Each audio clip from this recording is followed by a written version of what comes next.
Make no mistake about it. These are recovery days. These days that I do in between the big days are literally that. There's nothing else going on. I'm not working hard. I'm not sweating hard. I'm not breathing hard. But I am moving. And I'm moving with the high specificity, which I'm going to require later down the track when I'm trying to lift PR weights. A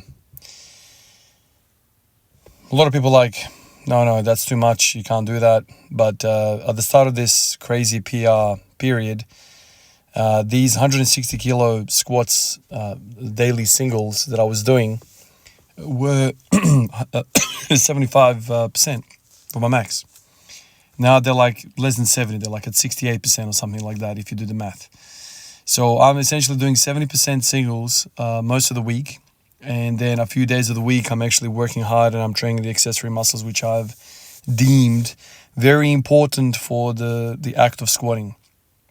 If you want to omit these days and have no recovery days and train 2 or 3 times a week for your squat and that's it, and you think there's value in that, maybe you're different than me. But like I've, for a long time, found that, even during basketball days, going for a gentle jog is a lot better than sitting at home and not doing anything.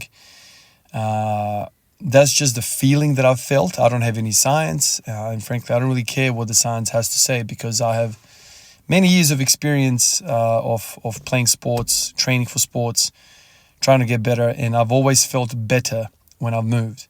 Now, over the years, I have struggled with the control of the intensity of those recovery days. Some days I've pushed too hard, and I'm the one to blame for that. But if you are disciplined and you are doing these recovery days with a purpose and a focus, I think they are very beneficial. Some people like to stretch on those recovery days. Some people like to do this, that, the other. For me, specificity is like the best thing.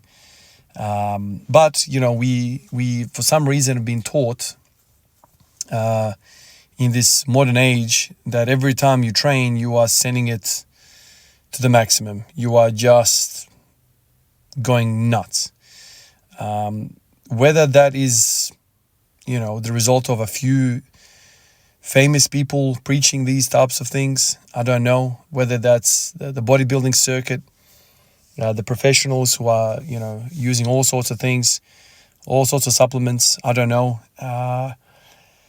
But certainly I've been around sports for a long time, and I know that a gentle jog is so beneficial for you, And I'm not talking about like anything hard, like you're just literally going a bit faster than walking pace.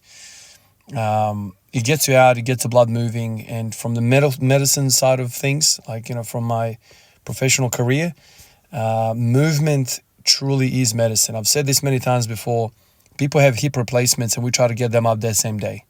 If not the very next day, we load them up with pain relief medications, we get them up on their feet because we know for a fact that bed rest with hospital stays is very, very detrimental to the health of that individual. Get up, move, because that gets the blood moving, prevents the clots in your legs and your lungs, prevents all hosts of different things. You sleep better. It's just endless. So if it is good for a patient recovering from a total hip replacement, why wouldn't that be good for us? Like, damn, are you telling me that your pain is more severe after that leg day than somebody that's had their hip replaced? Come on.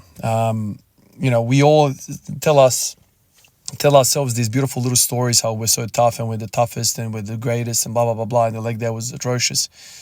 Come on, man. No one's pulled the freaking the neck or femur out of you and replaced it with a artificial one like that. You're not in that much pain.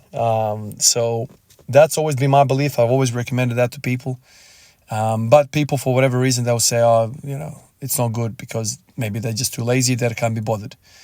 Or they truly believe that either you are going hard or you're not going at all, which is also a black and white view on things. And it doesn't have to be that extreme. It doesn't have to be called hot and cold like that. There's middle grounds in things. It doesn't have to be so extreme.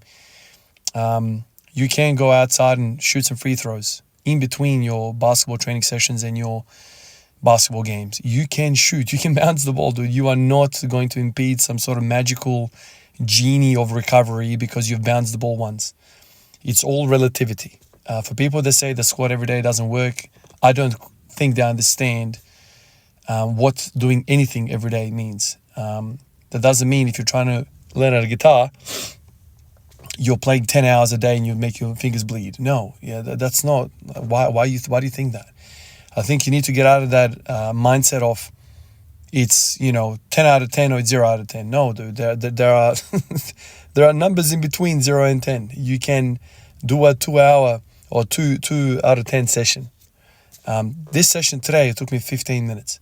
I came out here, warmed the hips up, went through the motions. I got in the house. In every system, mentally, physically, everything's better. And I'm just practicing. And tomorrow, I don't know if I'll go for the 240 the next day. But it's not as foreign. The nervous system has had to play with the pattern, which I'm gonna go really hard on tomorrow, the next day. So anyway, everyone to their own. But I continuously get these questions. I continuously get these conversations about people thinking it in completely different style. You don't have to be an extremist to get results.